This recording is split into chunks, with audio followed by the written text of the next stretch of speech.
साथियों नमस्कार। लड़ाई झगड़ा मारपीट से कैसे बचे, आज के विषय में रहे हैं। क्योंकि वर्तमान परिस्थिति में लोग छोटी छोटी बातों को लेकर झगड़ा हो जाता है। आप रास्ते में जा रहे हैं, यदि आप वाहन चला रहे हैं और किसी से थोड़ा से भी टकरा जाता है, उसी बात पे इतना बहस और मारपीट लड़ाई झगड़ा हो जाएगा जिसकी आप सोच भी नहीं सकते, परिकल्पना कर भी नहीं सकते। ऐसा होता है। इसलिए आज अपराध में लगातार वृद्धि हो रहा है। खासकर छत्तीसगढ़ एक शांति प्रिय प्रदेश था, यहाँ भी लगातार अपराध हो रहा है। इसलिए आपको सावधान रहना है, अपने को बचाव करना है। मैंने अपने पूर्व वीडियो में बताया है कि अपने स्वयं की प्रतिरक्षा कर सकते हो, आप अपने परिवार की सुरक्षा कर सकते हो और अपने धन की सुरक्षा करने के लिए आप दूसरे को चोट पहुंचा सकते हो।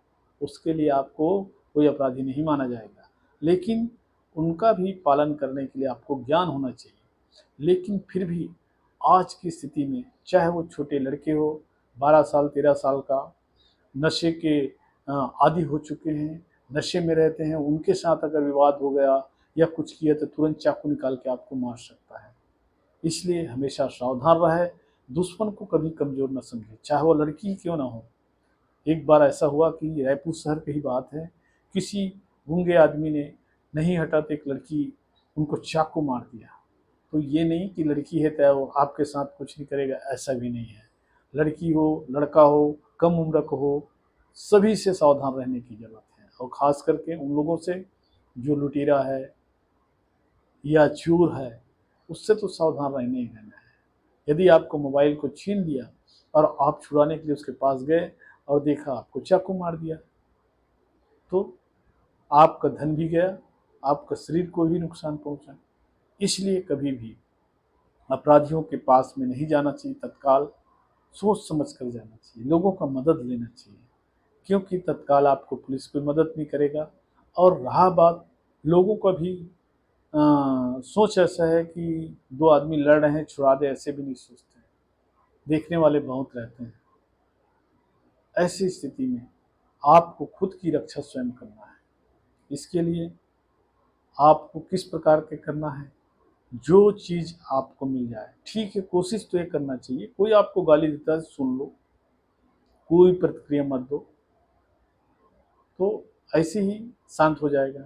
लेकिन कई आदमी ऐसे हैं जो जानबूझ करके दादागिरी करते हैं। जैसे कोई बड़ा ऑफिसर का लड़का हो, नेता का लड़का हो, वकील का लड़का हो, डॉक्टर का हो, पुलिस का हो, या किसी संस्था का हो, राजनीतिक दल से संबंधित हो, या किसी धार्मिक संस्था से संबंधित हो, ऐसे लोग जानबूझ कर लड़ाई करते हैं, दादागिरी करते हैं। तो ऐसी स्थिति में झगड़ा नहीं होने वाला भी मारपीट और झगड़ा में तब्दील हो जाता है। जो संगठित होकर के 8-10 लोग किंग बनाकर चलते हैं, वो हमेशा अपने आप को ताकतवर समझते हैं। उनको ये रहता है कि मैं मारपीट करूंगा तो मेरे तत्काल मेरे दोस्त आ जाएंगे, सहयोग करेंगे। तो ऐसी स्थिति में दोस्तों, आप उस सिचुएशन को समझे कि जो विवाद करने वाला आदमी कैसा है, आपको क्या हानि पहुंचा सकता है। और यदि आपको मृत्यु का भय है, आपको बहुत मारा जा रहा है, या किसी प्रकार से हथियार से हमला करने वाला है या कर रहा है, तो ऐसी स्थिति में आपको जो भी चीज़ मिलता है उसका इस्तेमाल हथियार की तरह कर सकते हो। एक छोटी सी उदाहरण है, जैसे हम पानी पीने का बॉटल रखते हैं, कई लोग स्टील का बॉटल रखते हैं, कई पानी का बॉटल रखते हैं। मगर स्टील का बॉटल अगर हो जाए और उसमें आधा लीटर भी पानी हो, 2 लीटर का है या 1 लीटर का है, उसमें पानी है वजनी, अगर कोई हमें चाकू से वार करता है या मारपीट करता है तो हम उसके हाथ में मारेंगे तो उसका हाथ भी टूट सकता है, सर में मारेंगे तो उसका सर भी टूट सकता है। तो वो एक रक्षा का साधन बन गया। हमने तो कोई हथियार रखा नहीं। उसी प्रकार लड़कियां चुनरियां रखती हैं, चुनरिया में अगर छोटे से पत्थर बांध के अच्छे अपराधी को मारा जा सकता है, या कोई गमछा रखा है वो भी पत्थर लटका करके उसको मार सकता है। तो इस प्रकार से आप अपने आप को बचा सकते हैं। लेकिन मेरे कहने का मतलब ये नहीं कि आप ज़बरदस्ती किसी को मारपीट करें। अगर किसी प्रकार का आपको सहयोग नहीं मिल पा रहा है, ना आसपास के लोग सहयोग कर रहे हैं, ना पुलिस से सहयोग मिलने की संभावना है, तो ही आप अपने प्राइवेट प्रतिरक्षा का अधिकार का उपयोग करें। लोगं को मालूम भी नहीं कि किस प्रकार से अपने प्रतिरक्षा का अधिकार का उपयोग किया जाता है। तो ये सब चीज़ को जानने के लिए बड़ा पढ़ना पड़ता है, समझना पड़ता है। आज तो ऐसे हैं कि लोग लाख डिग्री भी लिए हुए हैं लेकिन नहीं जानते कि प्राइवेट प्रतिरक्षा का अधिकार कब तक किया जा सकता है और कितना किया जाना चाहिए। जब तक के ढंग से नहीं पढ़ेगा, अनुभव नहीं करेगा, तो निश्चित रूप से उसके बारे में नहीं जान सकता। तो आज की माहौल बहुत ख़राब है। आपको लड़ाई झगड़ा से बचने का तरीका यही है कि आपसे कोई ज़बरदस्ती गाली गलौज करता है तो आप उससे बच के रहिए, उनसे दूर हटने की कोशिश कीजिए और बिल्कुल विवाद से बचें, क्योंकि किसी भी आदमी के ऊपर भरोसा नहीं है, कब आपके साथ मारपीट कर दे, लड़ाई झगड़ा कर दे, बहुत ज़्यादा हानि पहुंचा दे। इसलिए मित्रों, आज सोच समझ के चलना है। कितने अपराध बढ़े हुए हैं आप देख रहे हो, समाचारों में सुन रहे हो।